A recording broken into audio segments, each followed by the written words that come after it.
ಶಾಲಾ ಪೂರ್ವ ಶಿಕ್ಷಣ ಮಕ್ಕಳ ಶೈಕ್ಷಣಿಕ ಬದುಕಿಗೆ ಬುನಾದಿ ಇದ್ದಂತೆ. 6 ತಿಂಗಳಿಂದ 6 ವರ್ಷದವರೆಗೆ ಮಕ್ಕಳ ಆರೋಗ್ಯ ಕಲಿಕೆಯಲ್ಲಿ ಅಂಗನವಾಡಿ ಮತ್ತು ಅಂಗನವಾಡಿ ಕಾರ್ಯಕರ್ತೆಯರ ಕೊಡುಗೆ ಪ್ರಮುಖವಾಗಿದೆ ಎಂದು ಚಿಂತಕಿ ಮಧುರಾ ಸ್ವಾಮಿನಾಥನ್ ಹೇಳಿದರು. ಅವರು ICDS ಯೋಜನೆಗೆ 50 ವರ್ಷ ಸಂದ ಪ್ರಯುಕ್ತ ಅಂಗನವಾಡಿ ಉಳಿಸಿ ಮಕ್ಕಳನ್ನು ರಕ್ಷಿಸಿ ವೇದಿಕೆಯು ಪೌಷ್ಟಿಕತೆ ಮತ್ತು ಪೂರ್ವ ಪ್ರಾಥಮಿಕ ಶಿಕ್ಷಣದ ಹಕ್ಕಿನೆಡೆಗೆ ಕುರಿತು ಹಮ್ಮಿಕೊಂಡಿದ್ದ ವಿಚಾರ ಸಂಕಿರಣ ಕಾರ್ಯಕ್ರಮದಲ್ಲಿ ಭಾಗವಹಿಸಿ ಮಾತನಾಡಿದರು. I think this was one of the first things that Varalakshmi said, but I want to repeat it. Just 2 days ago, the National Academy of Sciences of the United States has come out with a report on preschool curriculum, and they call it pre-K-12 curriculum. And the first sentence is that early childhood is a period of great developmental change that sets the foundation for all later learning and development. So I think this context that 0 to 2 or 0 to 6 is the foundation of the human being that is going to be the Indian citizen who is going to be created. And I think Justice Muralidhar gave a very good example on this, how even caste discrimination comes at that age. So this is a very key age. And in this report, while they talk about it's online, it's free, need for a high quality curriculum, they talk about structural issues like teacher education, like teacher compensation or salary. And they also talk about process quality. And I'm going to come back to that concept that there are structural issues and then there are process issues when we talk about how we take care of children at a young age. I want to start with, since I work on food and nutrition, the right to childhood nutrition is now part of the National Food Security Act. And the National Food Security Act says every child up to the age of 14 shall have the following nutritional needs: 6 months to 6 years, age-appropriate meal free through local anganwadis to meet nutritional standards. There is a Schedule 2, which actually lists the nutritional standards. Take-home rations for very young, 500 calories, protein, etc.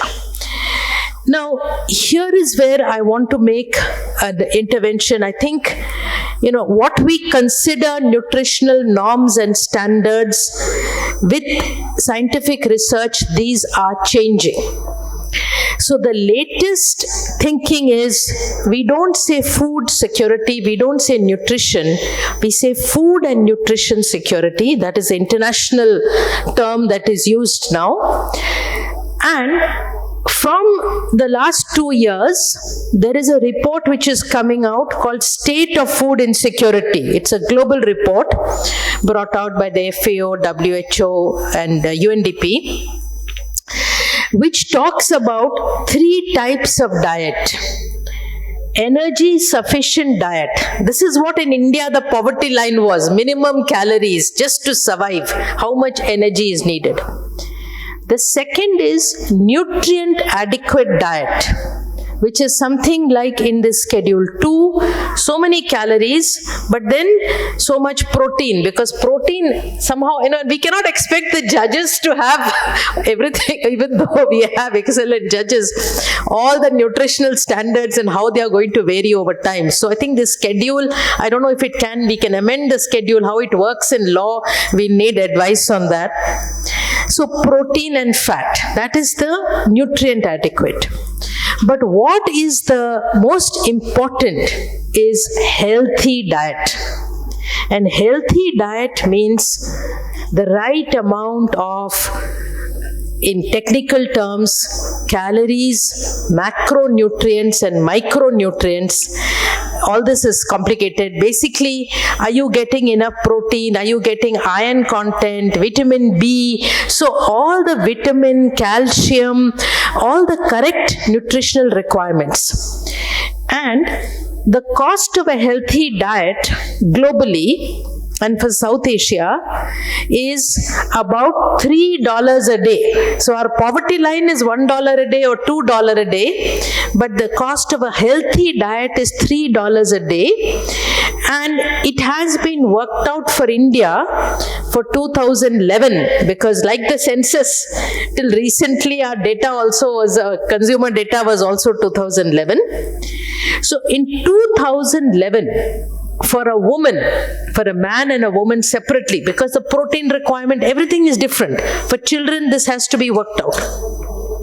The cost, how much did a healthy diet, that is the 1 day's food for a woman, not pregnant woman, lactating, just normal, average woman, 42 rupees a day in 2011.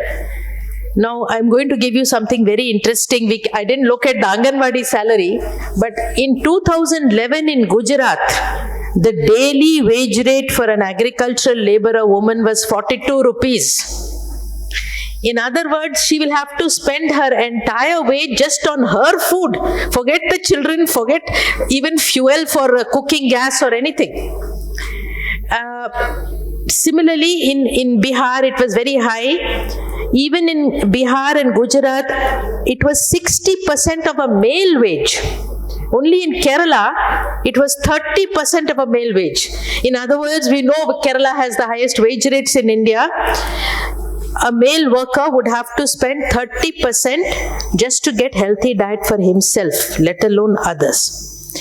So by this criterion, not surprisingly, about 1,000 million people in India cannot afford a healthy diet.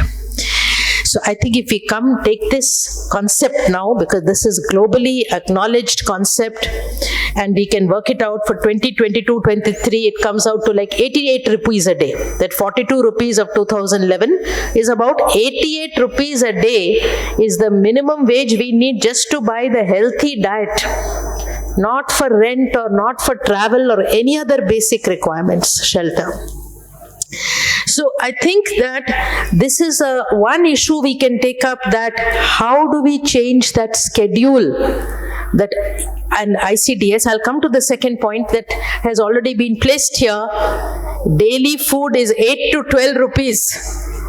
How, even if 88 we divide by 3 meals, let's say only 1 meal is given in the Anganwadi, even then it is 29-30 rupees. So I think we have to have a basis for demanding. We have the new data from 22-23. What is a child's requirement? What is a pregnant woman's requirement? With our computers, young people can work it out. And we need to link the amount that is being given for ICDS to some norm, which is this nutritional norm of a healthy diet. At least in the Anganwadi, let the child have one healthy diet, if not the full day. Let the pregnant and lactating women get enough to have one healthy meal. The second point, and let me, I'm just going to make 3 points, because a lot of points have already been placed here. When we talk about the health, education, nutrition, all the different roles that the Anganwadi worker plays, that the ICDS plays in the life of a young child, the social role is very important. We know there are successes and we know there are failures, and perhaps the health or the immunization, only the immunization part is the biggest success, because we see that every year it's improving. Nutrition a little bit, education a little bit improvement. So how do we improve the educational quality and relation and interaction in the Anganwadi? Now here I think the scheme that is being proposed in the new education policy, new pre-primary schools to be linked, these Balavatikas to be linked to primary school, I think there's a problem with that. And I'll give you the one example only.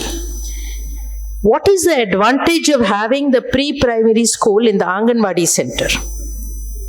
And I think first is that Anganwadi centers, 13.9 lakh already exist So we have this institutional structure. And I want to give a parallel here of something which is very close, which I work on. Ration shops, they exist. That's why during COVID, they could be used to give additional grain. And many states, Tamil Nadu, then Karnataka, Kerala first, give many more commodities, not just the rice and wheat or grains. If that system had not been there, if we had done away with it and given cash transfers, how would you have transferred any food entitlements during COVID, during a crisis? And this is recognized now internationally in India, despite that, terrible lockdown, unannounced, unplanned, we did not have the kind of starvation or hunger that many other countries experienced. And that was because we already had a system which had not been destroyed. And it could be expanded, and it was expanded with pressure, but finally it was expanded. So same thing, I think the Anganwadi, to dismantle it will take a few months.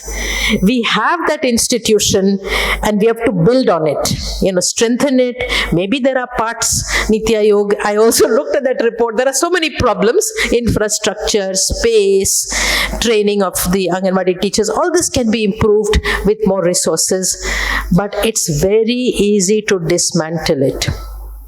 And I remember like 10, 20 years ago, before NFSA, all of us were so scared. If ration shop system is dismantled, it's very difficult to bring it back. We had gone to cash transfers.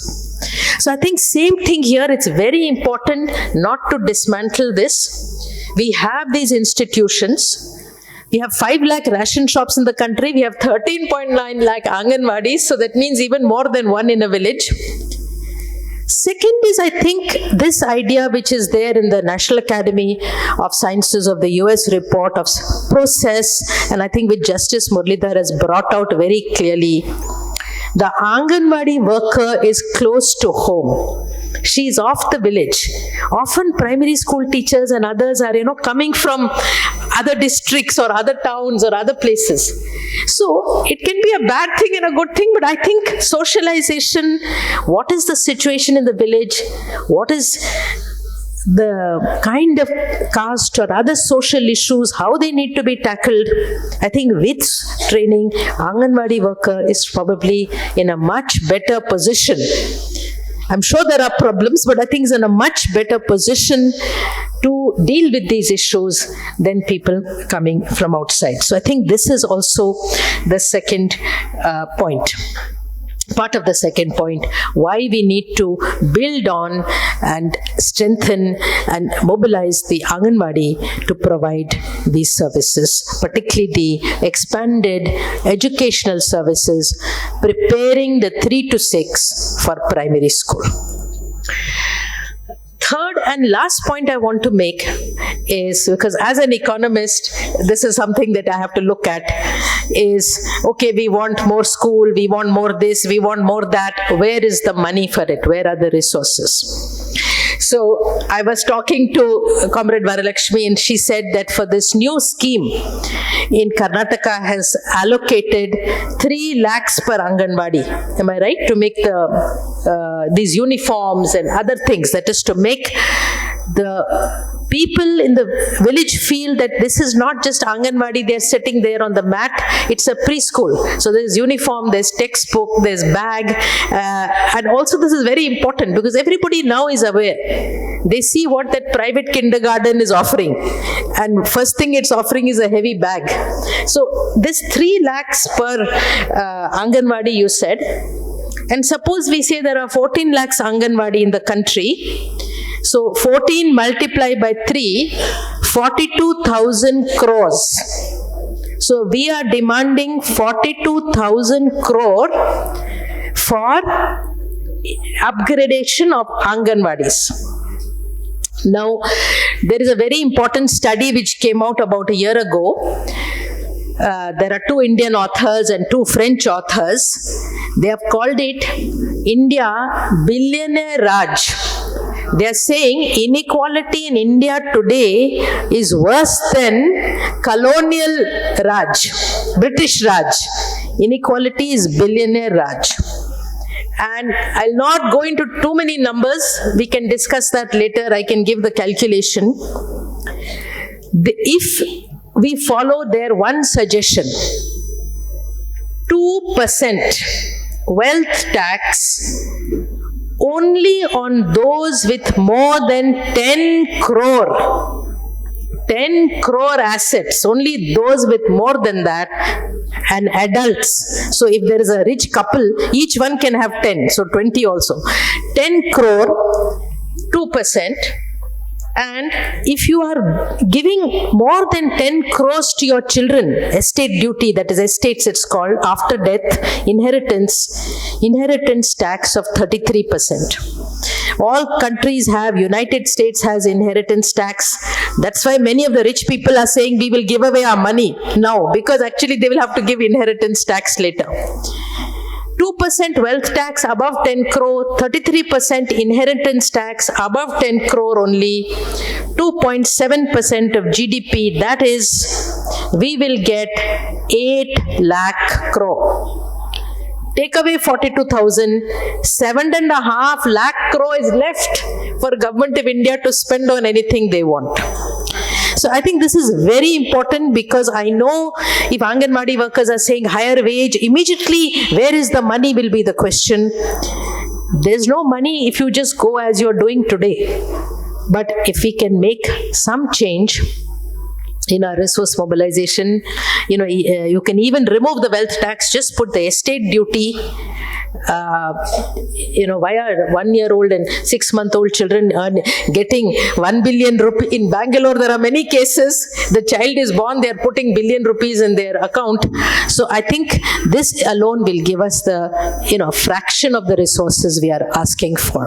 So I think it's very important, this convention today, and what has already been started in Delhi also, that from scheme to act, it have a right. Our young children, the Indians of the future, have a right to a life of dignity. Thank you.